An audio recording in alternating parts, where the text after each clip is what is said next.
Hello, everybody. Welcome to the Friends in Training podcast. Life is a marathon. And today I'm super excited because we have an amazing guest joining us. And her name is Carla. And she's going to tell us a little bit about who she is and what she does. And Carla, we are so happy to have you. Thank you for joining us today. Thank you so much for inviting me. I'm really honored to be part of your podcast. What an honor, really. Just quick, I'm a dietitian. I've been a dietitian for the last 12 years. I think I stopped counting after 12, actually. But I've been doing this for a long time. I love what I do. I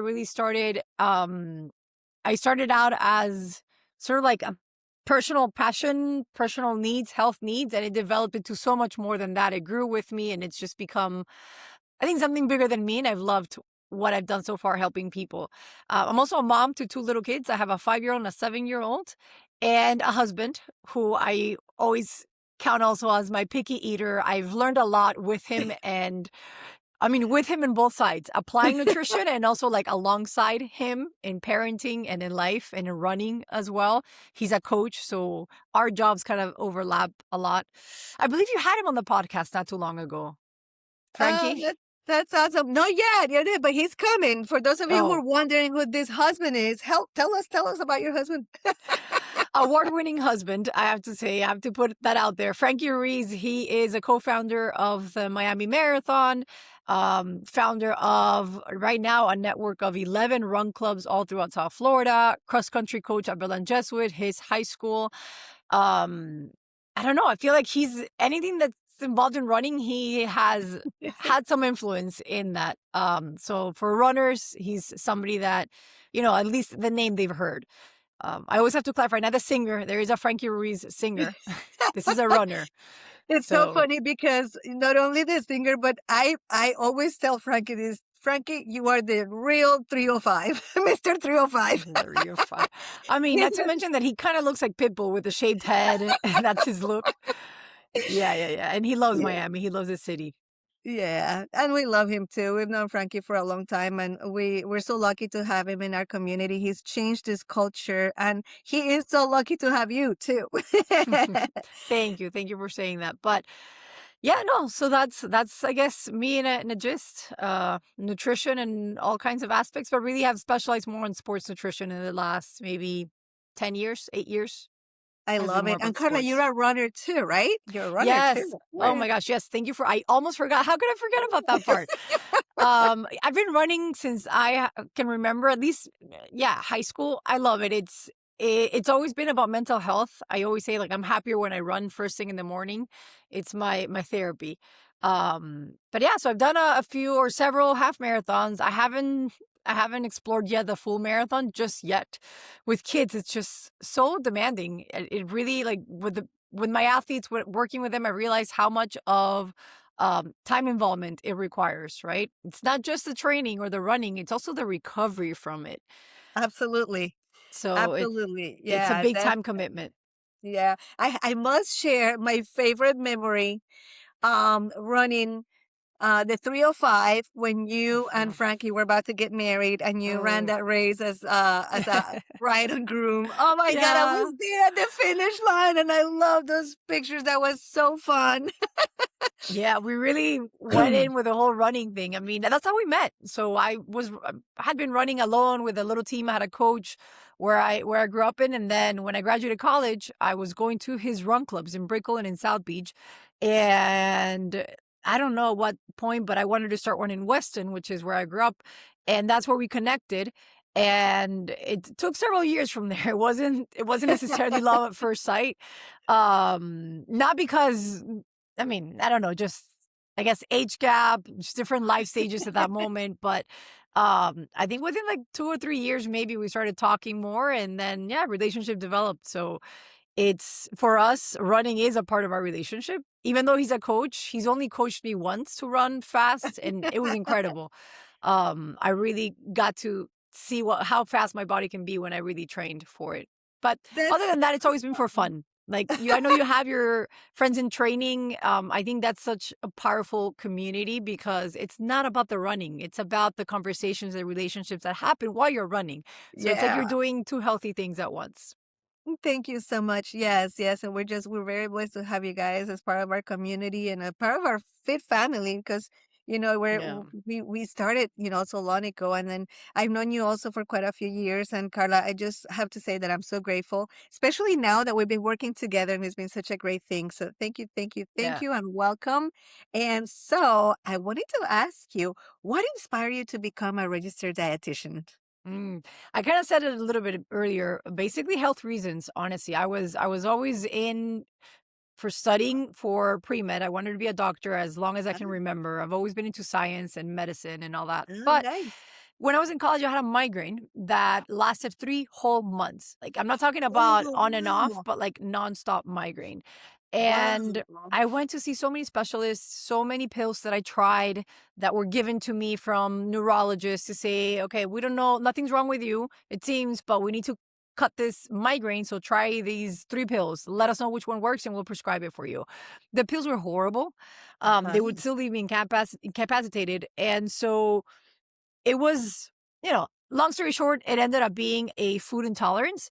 So after I basically stopped eating gluten and lactose, those were 2 things that were recommended Wow. by another doctor. I would say an alternative doctor. So I can't say, 100% science based, don't know, but it was my last resort that my mom fortunately advocated for me. She's like, you know what? I have nothing to lose. Let's just go for a consult. Let's just do what she says. And within 2 weeks, it wasn't immediate. It wasn't like take a pill and it'll go away. It was 2 weeks of not eating gluten and lactose where that migraine went away.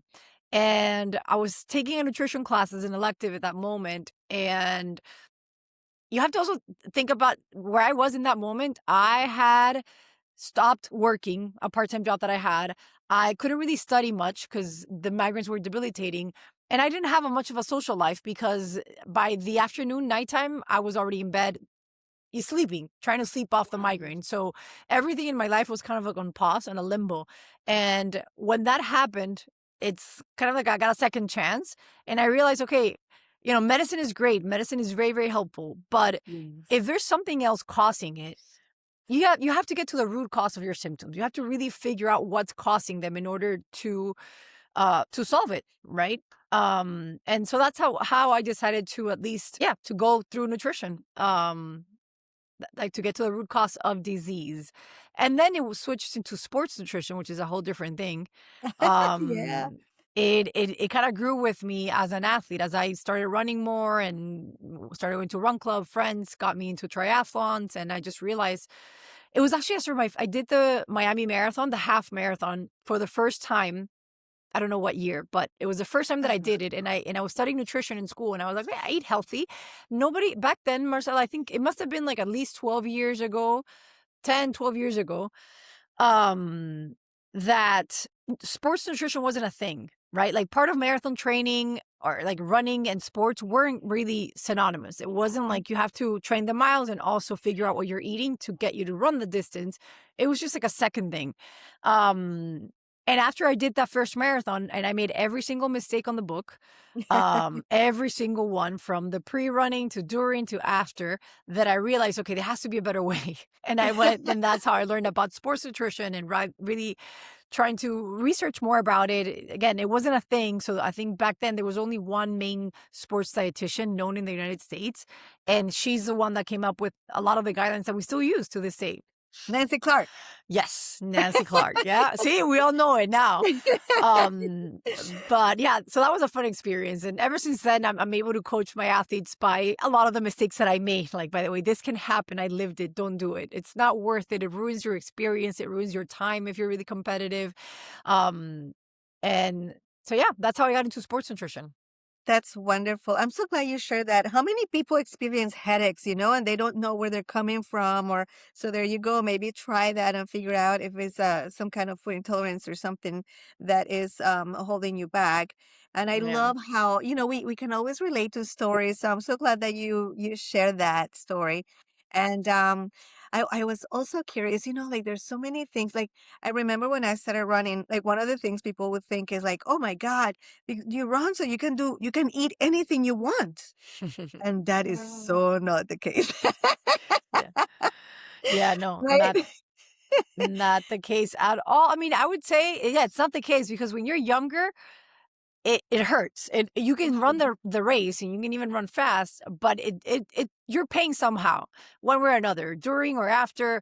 But as we age, it's even more important because you just don't have the same energy. Your body is different, and so you really have to be smart about what you're eating every day. I know. And I think that's actually maybe one of the biggest misconceptions that if you exercise, you can eat whatever you want. And that is so not the case. And I used to think that. And to be honest, I was able to get away with it for a long time. But Yeah. it's really not so. I mean, I've known people that have gained weight, after they started training. I mean, obviously, I know people that have also lost weight, but Yeah. just tell us a little bit about that, Carla. If Oh my you gosh. Yeah. let's say that there's somebody out there that started running and maybe the weight started going the wrong way.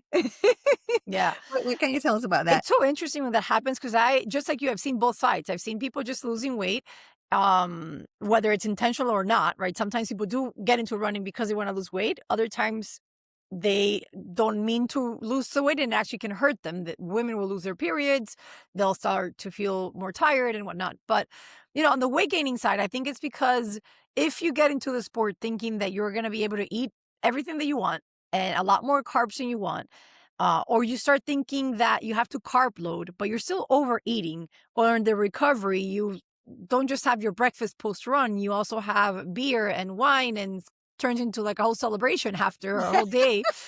I remember those days. I would train with a team and we would train like early in the morning and then we would have brunch and then it would turn into a pool party and then, it keeps going.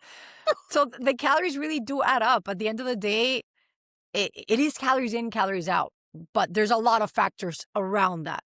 I think something that can happen too, and I've seen it's not as common when they start to gain weight, is they might start to actually like cut down, for example, on carbohydrates and thinking that that's smart. If they got into running because they want to lose weight, they take out all carbs, but carbs are really the main source of energy for the muscle, for endurance sports.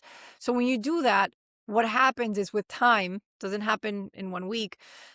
With time, the body does start to get a little slower, the metabolism. You start to lose more muscle mass, you start to hold on to more Mhm. fat. And so it's really important to go see an expert into how much do you need of each of the macronutrients. They're all important, but as a runner, some become more important or we need higher quantities than others. And it's important to understand what cycle in the training we're in and how much that is for us in that moment. Yes, that's key. So tell us a little bit more about those micronutrients that you were mentioning, like just in case Yeah. somebody might hear the word, but they're not very familiar with what they are and why are they so important. Yeah, I love to start there because it's honestly the most basic nutrition knowledge that I think everybody should have based on everything that I've seen on social media from TikTok to Instagram and so many influencers and wellness experts, quote unquote, talking about them. There's just, I think not a lot of people understand really how they work in the body. So basically, carbs, Mhm. fats, and protein, those are the three main macronutrients, meaning that your body need large quantities of them to survive. And not only that, but we need to feed them because we can't just make them on our own. We can make certain amount of, like, for example, we can make glucose, which comes from carbohydrates, by breaking down protein. That's called gluconeogenesis. But we need to provide it, the bulk of it, most of it, through foods. That's why it's called macronutrient. We need large portions of it through food. Micronutrients are the vitamins and the minerals, so we still need them, but very small quantities. So going back to the big three, right? That's usually what we look at into our plate. We need carbs for energy. And when I say energy, I mean your brain runs on glucose, your muscles run on glucose. That's the main source of energy. And it doesn't matter how you cut it, that's how basic metabolism works. The one exception will be a ketogenic diet.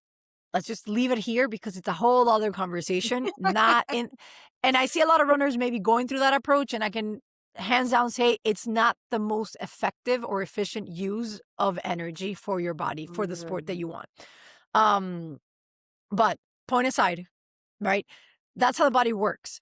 And all the carbohydrates that we eat, whether they're good or bad, whatever label we want to put on them, from the soda to the candy to the bread, the sweet potato, the lentils, all those carbohydrates, they turn into sugar in the body, or glucose in the body. And that glucose is what then in turn the muscles use for energy. So when you're running, like right now we're sitting down, our body's really burning more of the fat substrate for energy to keep us kind of moving.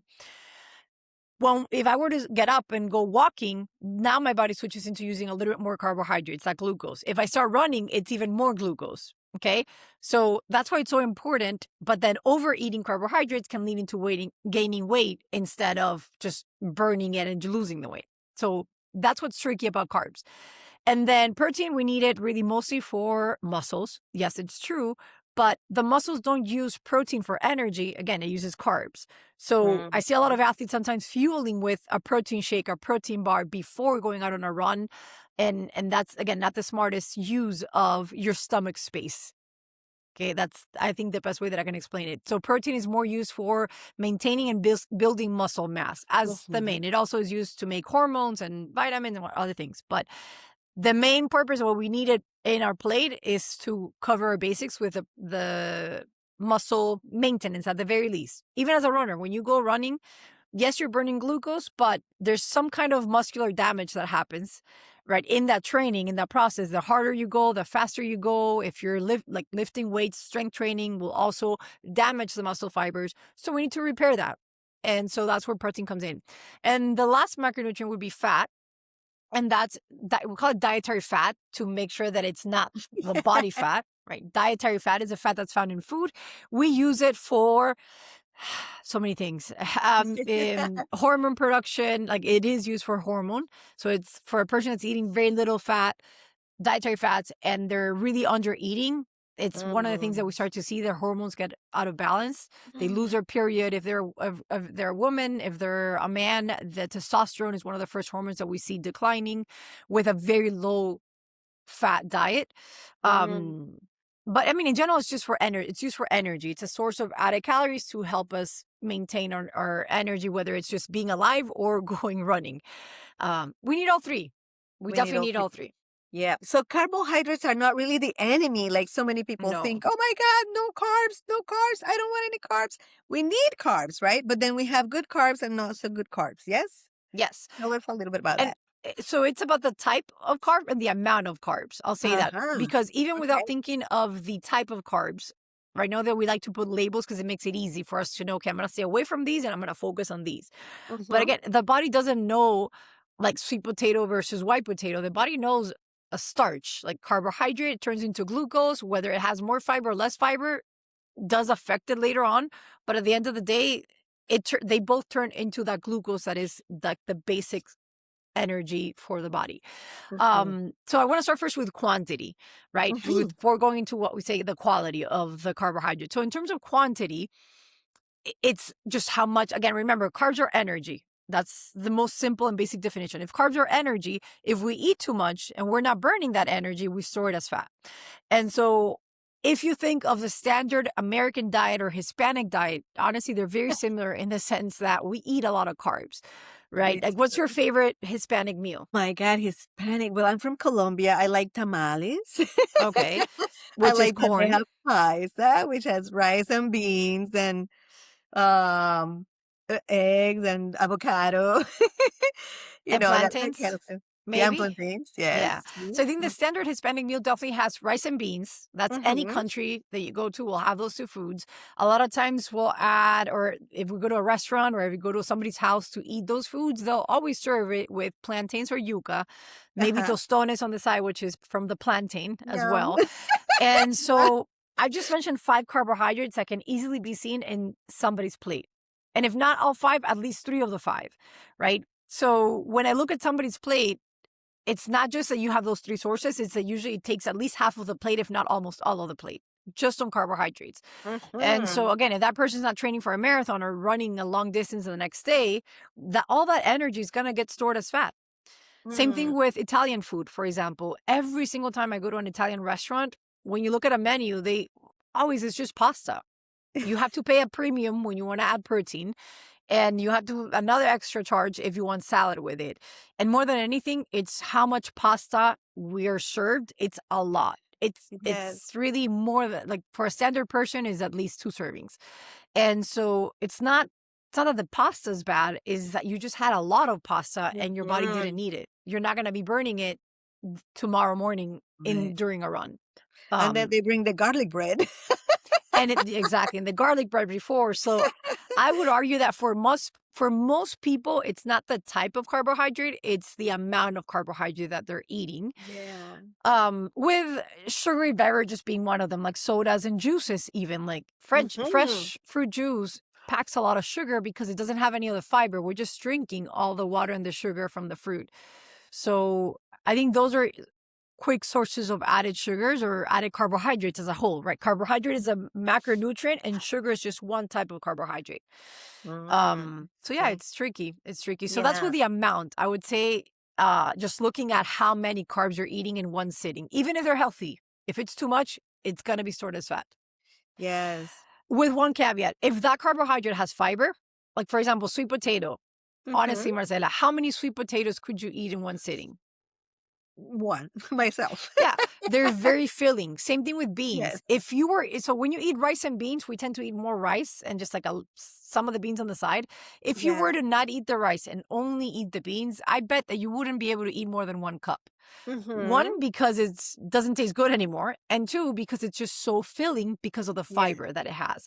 So the more fiber that carbohydrate has, and fiber is found in the skin of all the plant foods. So sweet potato that I mentioned, it's in the skin, but also within it, those little strings that are in the sweet potato, that's a fiber. In the beans, it's the skin of the beans or the lentils or the chickpeas. That skin part, that's the fiber. In apples, the skin. So it's really the skin of all the plant foods. The more fiber we eat, the more satisfied or the quicker we feel full. Therefore, you're not able to eat too much, right? So, yeah. That's a great tip. And talking about portions, I remember, Carla. So I'm from Colombia, and I mean Colombia. I wouldn't say everybody, but most people are.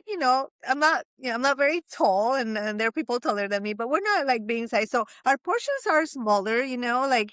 And I remember when I moved here, and I saw, my God, those plates, they're so big. Like the portions are huge. And then when we grew up, they said, "Oh, you gotta eat everything because there are people on the other side of the world that can't eat anything." And so because they can't eat, then you have to eat the whole thing. And you're like, then later it hit me. Well, it doesn't matter how much I eat if they're not gonna eat anyway. Like how is this working for me? I remember one time, I don't know how old I was, but I remember telling my mom or asking her, all right, how are you going to get this food to the kids in Africa? Like, please tell me. Let's make it work, because I don't see like, why am I stuffing myself? Exactly. Right? And not really helping. And I get it. Now that I'm a parent, I totally understand. We as parents that we work to buy the food. It's work invested in buying the food, cooking the food, serving the food. There's something that gives us pleasure as parents to see our kids eating it, like knowing that they're growing and, and having energy because of our own food. But the problem is that it just teaches us. So I get it as a parent, but that approach, that mentality of just finish your plate, it teaches us to overeat, to feel okay with having pain in the stomach from how full you are. So as an adult, that, when you're a kid, you're very active. You're running constantly. Like I see my daughter, she barely sits down to eat. She sometimes eats standing up because she has so much energy. We went to dinner last night and she was just running around and playing with her cousins and coming back, grabbing a bite, right? So we have a lot of energy as kids. As we get older, we do become more sedentary. So it's not just that the metabolism slows down, it's that we become more sedentary. We spend more time sitting down, driving, computer, And so with time, that extra food, now I'm used to feeling full, painfully full. Now that extra food, I store it as fat because I'm not moving as much as I did before. And it's funny that you mentioned that, because with portion sizes, I think I'm still shocked to see, but I'm trying to fight against it. Last night, I went to dinner with my family and I realized something. So the plates for adults were between $25 and $35, just meat and rice. Like it was like a meat or proteins with 2 sides. And I was like, I know this is too much. I'm not that hungry. And I looked at the kid sizes for my kids, the kids' plates, and it was $13 for the same plate for a child. Obviously, I knew that it was going to be smaller, but it was the same meat with 2 sides. And you know what? I decided to order one of those for my kids. And I realized this is a perfect portion for me. For a Uh-huh. woman that wants to maintain or even lose some weight, this is a perfect portion size. Why am I going to pay another $10, 15 to get a Mhm. bigger portion size? So, I mean, I know why restaurants won't let you just do that. I had a kid, so I had an excuse. I had it Oh. there. You can't just, I don't think, I mean, I don't know. Hopefully they let you order kid sizes because I know they're cheaper. Restaurants might not be interested in that. But yeah, I have a big issue with portion sizes in maybe the United States, but I'll venture to say just restaurants. They give us too many carbs, even too much protein sometimes. In steakhouses, most people don't, even men, they don't need 8 to 10 ounces or more of a protein in one sitting.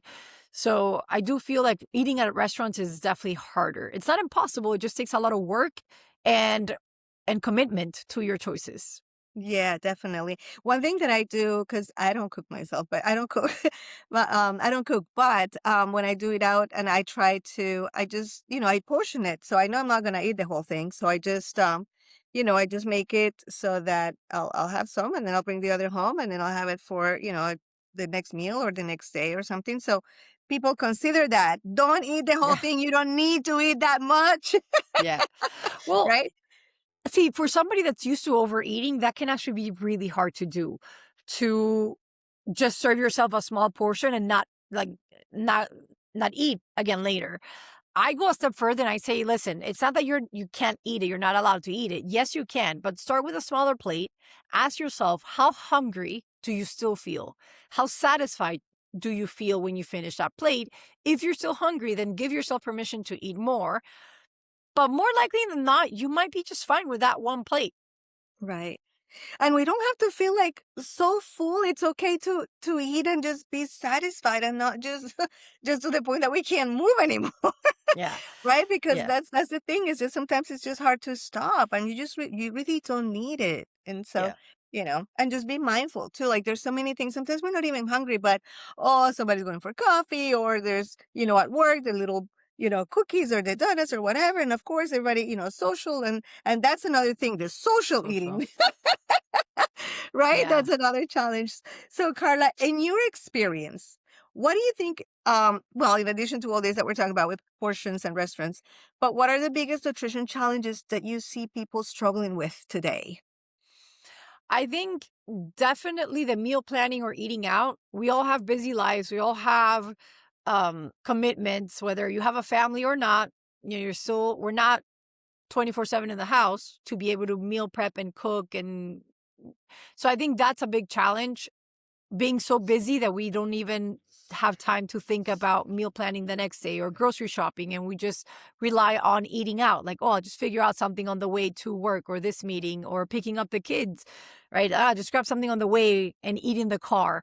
All those things really set us back because restaurants, doesn't matter, even if it's a healthy restaurant, even if it's a salad restaurant where we think Mm-hmm. vegetables are healthy, Yes. even salads can have 800 to 1,000 calories or more, from the size of it to the ingredients that they add on it, that even though they're healthy, nuts, seeds, the dressings, all those 3 things, and cheeses sometimes, they pack Oh, a lot of yeah. calories. The And the portion cheese. sizes are so big that we end up eating almost as much as a cheeseburger, thinking that we're doing something for, healthy for us. So I think that's the biggest challenge, is having such a busy life and not Yeah. prioritizing our nutrition for ourselves or our family. And then I think eating out of restaurants, I think restaurants don't make it easy to eat healthy. From the large portion sizes that we talked about, from the lack of balance in the meals. A lot of times they just give you a protein and a carbohydrate. That's it. There's no Mhm. vegetables there.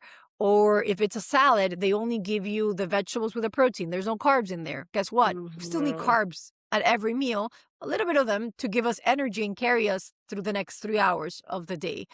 And so I think that's the biggest challenge that I even go through when I go to restaurants. I have to put on my dietitian hat and think, okay, where's the carb? Where's the protein? How can I add a vegetable that is not going to add to the bill too much? Can I share this salad? So all those takes work and takes practice. Yeah. Wow. Yeah, those are very good points. So, Carla, if somebody's listening out there and they want to make a change, like they want to start, like they say, let's say somebody wants to make a change this week, what would you recommend they can start Yeah. with? Okay. There's so many things. there's like at Yeah. least 5 factors that I think would influence a person's weight and health pretty Uh-huh. quickly. But I think the most effective one or powerful one would be just focus on eating more fiber. Because fiber, it fills you up fast for the longer time. It's going to prevent you from overeating, whether it's Mhm. protein or carbs. It's going to prevent you from overeating. It's going to help you go to the bathroom more. It helps just digestion in general.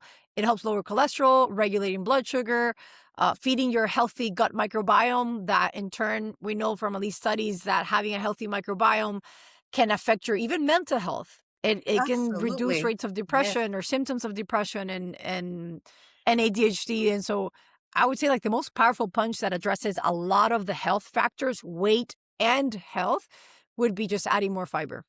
I love that. I love that. And you touch about mental health, and I know sometimes people develop this relationship with food where it's comfort that it provides comfort for them, and they might be stressed out and they go for food, or they might feel lonely and they go for food, or you know so if anybody's out there struggling with that and just kind of have this relationship with food that it helps them feel better in the long term, I mean, the short term, but in Yeah. the long term, it doesn't. Yeah. So for mental health and all, what would you recommend?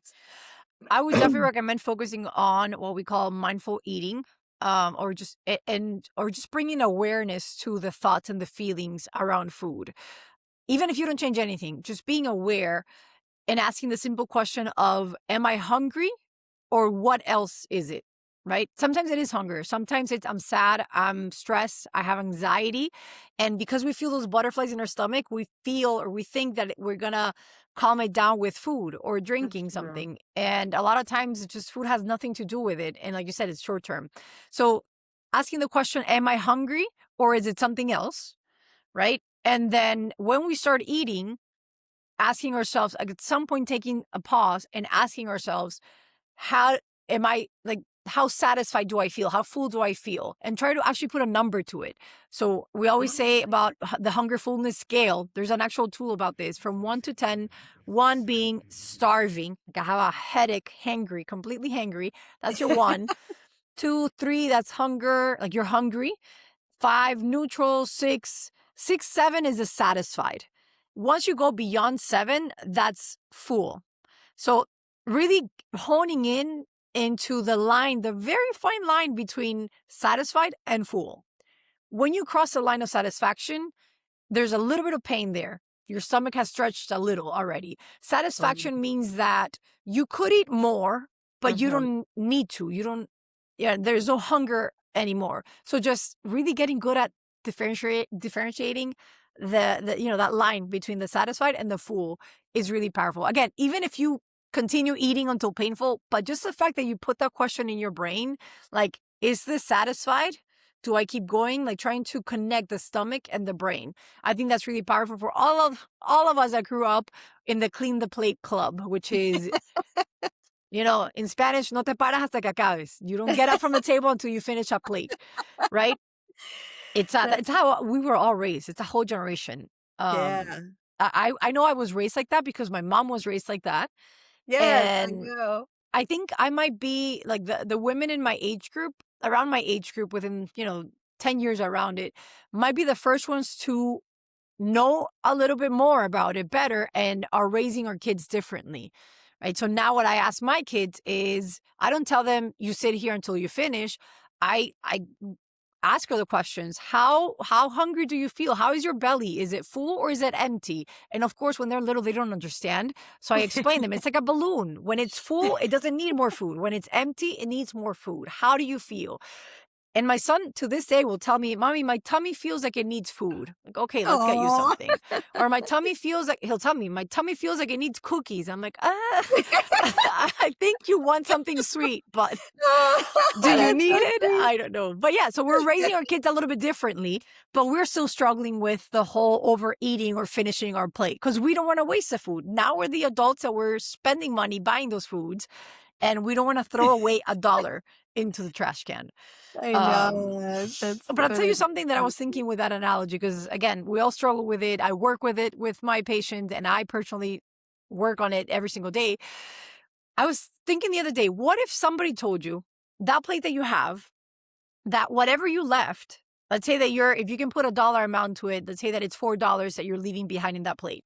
If somebody told you that you had to pay $4 to lose weight, would you do it? I think most of us would. Yeah. Right? Like if we don't think about it as money wasted, and in terms it's an investment to lose the weight that I wanted to lose, then maybe we can let that food go. I don't know. It's just That's a a thought. great analogy. I love it. I love it. Yeah. And Carla, so a little bit ago you mentioned drinks. Let's talk about drinks. Drinks. Drinks, yes. Alcoholic or sugary? All kinds Yeah. of drinks. Coffee, Starbucks, alcoholic, it can beer, wine, sodas. Yeah. Just So when it comes to drinks and sugar in general, my approach is always, it's not let's avoid it completely. It's more of what's your baseline? What are you doing right now in terms of sugar or drinks or even alcohol? Like how many are you having a day, or if you can put a number in the week? Because sometimes people tell me, oh, I don't drink wine every day, but I'll drink it every 2 days or on the weekends. Okay, let's put a number to that and let's reduce it, because it is a source of added calories depending on your goal. If you're eating that or drinking that every single day, that's what might be keeping you from losing the weight that you want. And it's not about, okay, don't have your chai latte that you drink every day, but it's okay if you're having the venti, can you go for the tall, right? A smaller size. Or I just discovered that Starbucks has a short size, right? Which is 8 ounces. We think of it as tiny, but it's not a little cortadito size. It's a whole cup of liquid. So just decreasing the size can help with cutting back calories, cutting back that sugar. The one thing I'll say is alcohol, as much as we've made it part of our culture and we use it to celebrate with friends and, especially when we're happy, well, also when we're sad, some people might say that they drink when they're sad. Sadly, alcohol has nothing to contribute to our bodies. Sugar, I'll argue, I know that we want to put that label and say that sugar is evil and whatnot. But sugar does have a purpose. It gives you energy. Sugar turns to glucose, which is used for energy. The problem is if it's too much, right? But alcohol does nothing. In fact, alcohol is actually toxic. So much so that your liver has to neutralize it so that you don't die, right? And if you drink too much, we know the negative side effects of drinking too much, right? Because it's so toxic. So, and then the downside of the alcohol and the calories of alcohol as well is that the calories from alcohol, specifically from alcohol, get processed directly in the liver. So it doesn't go through regular digestion, stomach, intestine absorption, and either using it for energy or storing it as fat or excreting it. The calories from alcohol get stored directly in the liver as fat. The liver doesn't use it for energy. It gets stored as fat or transformed so that it's not toxic and it can keep going through the regular digestion, and then excrete it. But my point with this is that the calories from alcohol cannot be burned as we think. I had a glass of wine, I'm going to go run and burn it. Not to mention that that's also not healthy eating in a way. It's disordered eating. But I see this in the InBody. I have a machine in my office called the InBody. Very standard, very popular when it comes to body composition because it's one of the most accurate versions that we'll have available, or the closest to the DEXA, which is the gold standard. And in there we can see body fat and we can see muscle mass, which is why I love it. In the people that my patients that drink regularly, I'm not going to say drink a lot, but I mean, I've had everything from like 20 drinks a week to like 5 drinks a week. Once they reduce it or cut it down significantly to the point of like most extreme of, okay, I went in from having 20 drinks a week to nothing, which is very extreme. And I would argue that most people couldn't do that. It's really hard to maintain it. But when I see that drastic change, you see the dramatic fat loss that happens, not just everywhere, but in the midsection. Because remember, the calories from alcohol we store in the liver. So when you stop drinking that, those calories get burned. And now all of a sudden, that fat in that midsection goes away. Or gets reduced, right? So that's the one thing I can tell you from seeing somebody change the diet so much or so drastically that we see a quick result. It's specifically from alcohol. So it's worth it to look into reducing the amount. I love it. Thank you so much for sharing that. And sometimes, we don't realize that, but that's great, great point.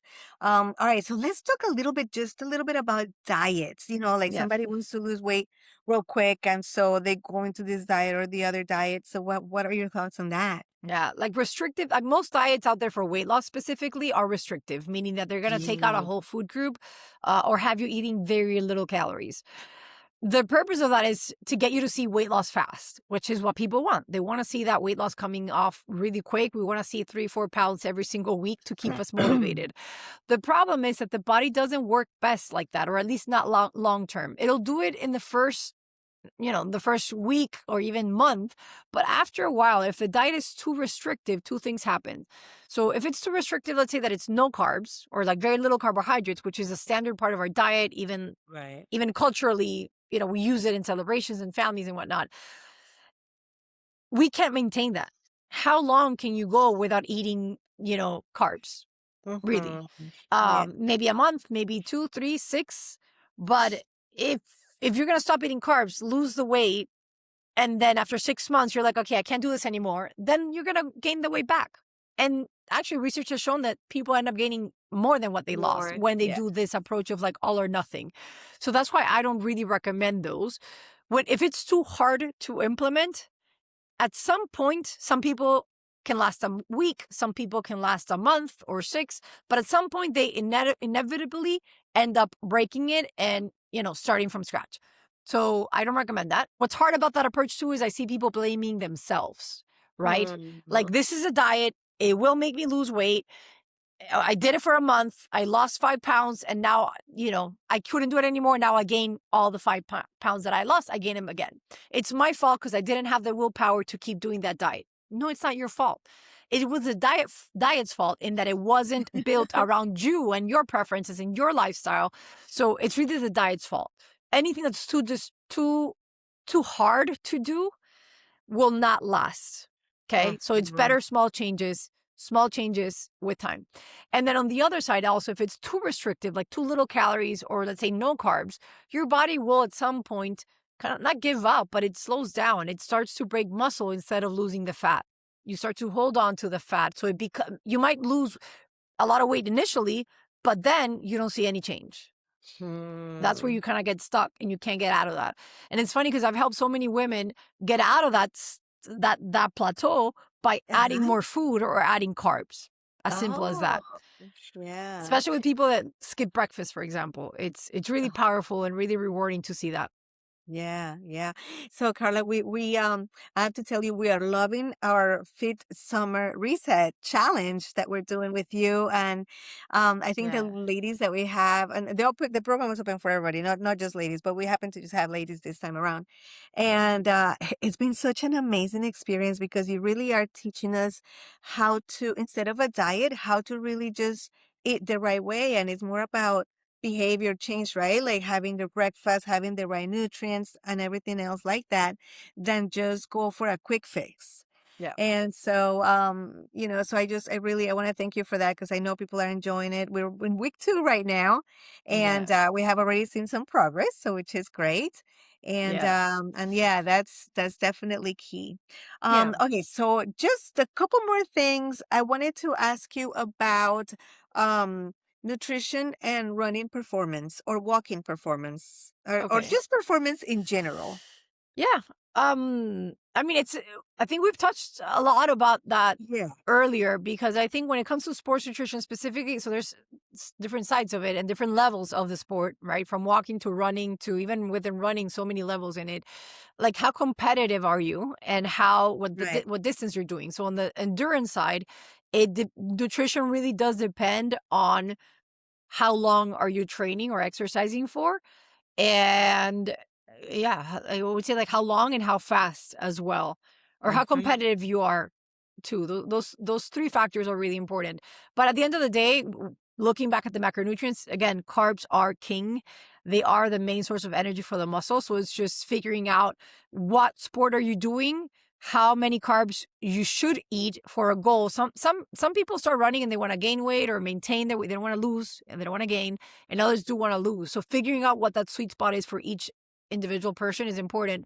But then the nutrient timing part of it is what time are you training and how long do you have to eat before you start running? Because then digestion becomes a factor. What food do you tolerate or not? Some people are great eating a banana. Some people cannot have even a sip of a drink. They feel nauseous when eating something before running. Yeah, that's true. So, I mean, so where do you want to start? There's just so much to talk about that. Yeah. All right. And what about recovery?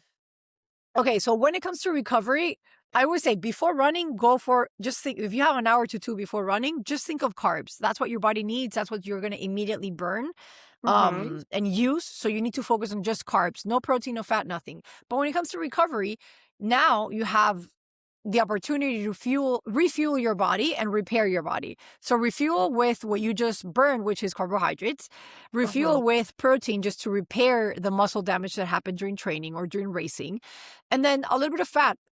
I never have to recommend people to add fats unless, let's say it's a girl that they've lost their period or issues with hormone balance or whatnot. But fats are always there, whether it's in the dressing and the cooking and the food itself. So yeah, thinking of the plate as, again, all those three macronutrients, having a protein, a carbohydrate, some healthy fats, ideally like avocado, seeds, olive oil, and then always a vegetable if possible for that fiber. Vegetable, yeah. Yeah. Well, and not just the fiber, but when it comes to recovery, what's really important also is vitamins and minerals. And we get a lot of those, even in the carbohydrates that we eat, we get the micronutrients, but we get a lot of them through the colors in the fruits and the vegetables as well. So a lot of those vitamins or antioxidants help to reduce the inflammation that just happened during training or during racing. Help with the immune system. They're so important. That's why the plate should be varied and should be balanced with all those nutrients that we've talked about. Very, very cool. All right. So, just we have like a couple more. Yeah, This go ahead. has all been so informative. What are some nutrition myths that you can talk about? Okay, nutrition myths. We've talked so much about carbs. I Yes. wouldn't explain it, but I'll put it out there that carbs lead to weight gain. That's a myth. Okay. I think another one is that you have to do, like, when it comes to healthy eating, that it has to be perfect all the time. And it's not. I It like just that. has to be consistent. Really, I mean, like, most of the time you should be making healthier choices, but it's okay if every once in a while you have a glass of wine or, dessert. You just have to be mindful of that every once in a while. Yeah. Right? Because we lose track of that. We lose track. Every once in a while, I have a glass of wine, but it really is maybe 5 times a week when you count it. Right? So I think that's a myth. Just like really thinking that, okay, I'm going to eat healthy and exercise every single day and I have to be perfect to see results. No, you just have to be consistent about it with small little changes. Another myth, let me think. I would say intermittent fasting, that it's magical, that it helps for weight loss because of the fasting process. It's not the fasting process itself. It's the fact that we're eating less calories. Instead of counting calories or thinking about calorie reduction, we're thinking about time.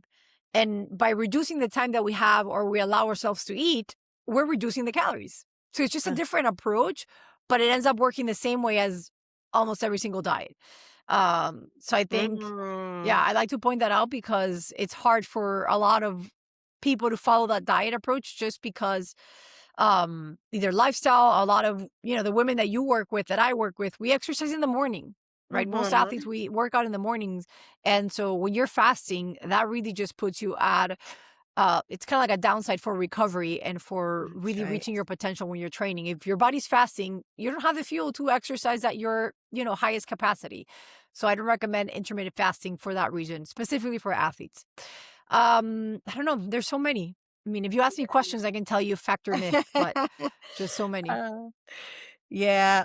Well, I think one of the big ones out there is the whole thing with the carbs that we've talked about. Yeah, So, that's huge. they're not the enemy, right?